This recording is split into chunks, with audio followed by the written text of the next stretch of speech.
नमस्कार दोस्तों।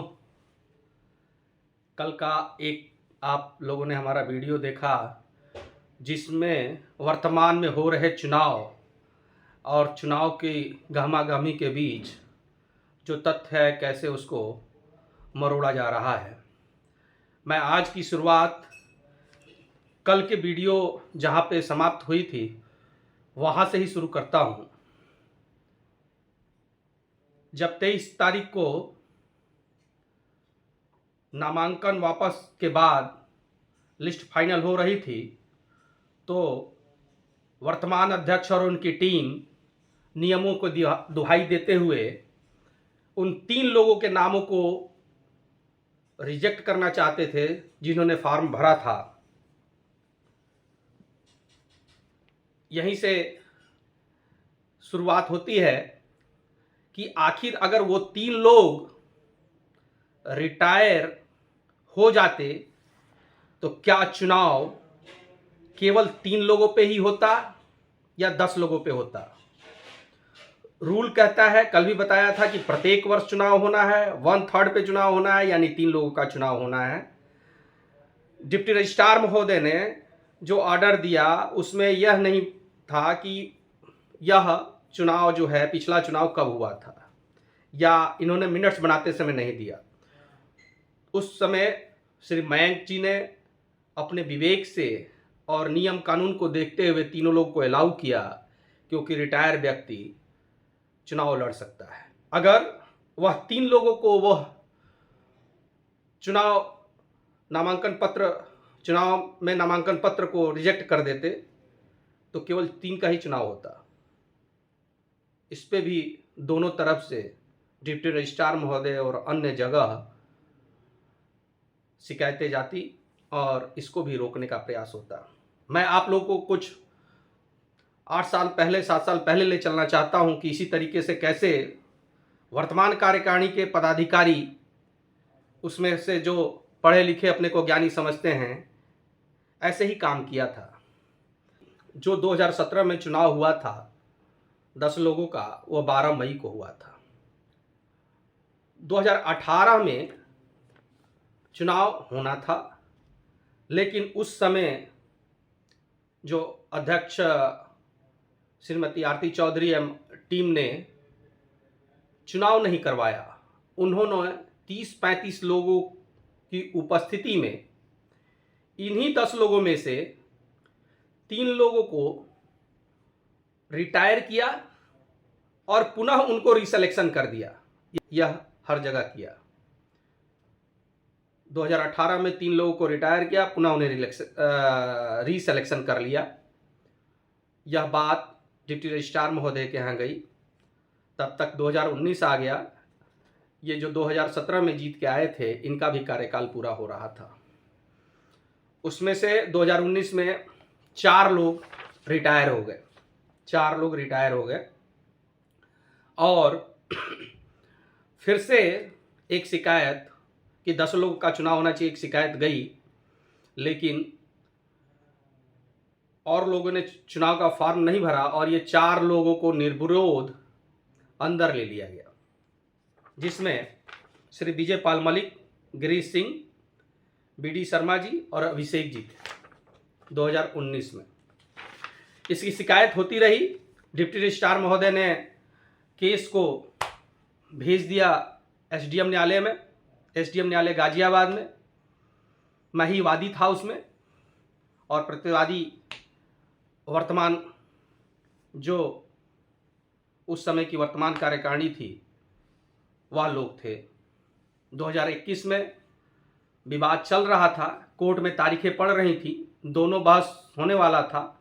एक जीबीएम भी हुआ जो कहा गया कि ऑर्डर आने वाला है, बहस पूरी हो चुकी है, लेकिन जो आज के प्रेसिडेंट हैं उन्होंने इस बात को नहीं माना और लाखों रुपए खर्च करके 2021 में भी एक चुनाव करवाया।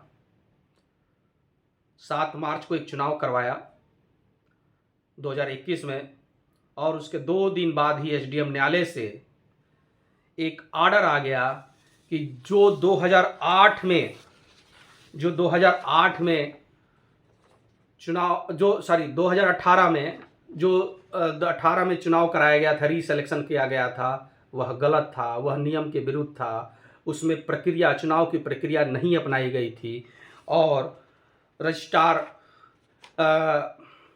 महोदय ने जो भेजा था केस एसडीएम के यहाँ, उसमें सारे तथ्यों के साथ भेजा था। उस आधार पे एसडीएम महोदय ने 2018 के भी चुनाव को अवैध घोषित किया और 2021 के चुनाव को भी अवैध घोषित किया। उसके बाद 2022 में एक चुनाव हुआ। उस चुनाव में 2022 में भी एक चुनाव हुआ जो मत्स्य विभाग के अधिकारी श्री राजेश श्रीवास्तव द्वारा कराया गया और उसमें भी कार्यकारिणी जो चुन के आई वह आज तक कार्य कर रही है। इसमें भी 2022 के चुनाव का 2023 में होना था, 3 लोगों का चुनाव होना था लेकिन नहीं कराया गया। उसको बाद में 2024 में दिखाया गया कि 3 लोग रिटायर हो गए हैं और उनके जगह पे किया जाए। तो 23 तारीख को गहमागहमी इसी बात पे रही। मित्रों, क्या यह चुनाव को फिर से अवैध घोषित कराना, क्या चुनाव को टालना मकसद है? क्योंकि एक बहुत बड़ा खुलासा और करने जा रहा हूं मैं।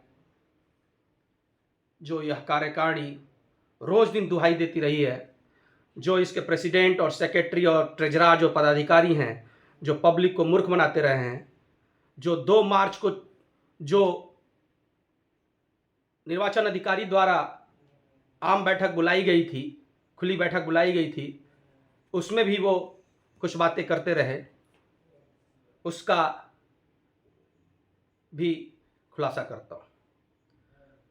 यह सोशल मीडिया में और हर जगह 2 तारीख को कहते रहे कि यह केस हाई कोर्ट में चल रहा है। पहले तो सोशल मीडिया पे मानने को तैयार नहीं थी कि केस इन्होंने किया है, जो कि केस इनके द्वारा 29 जनवरी 2024 को किया गया था।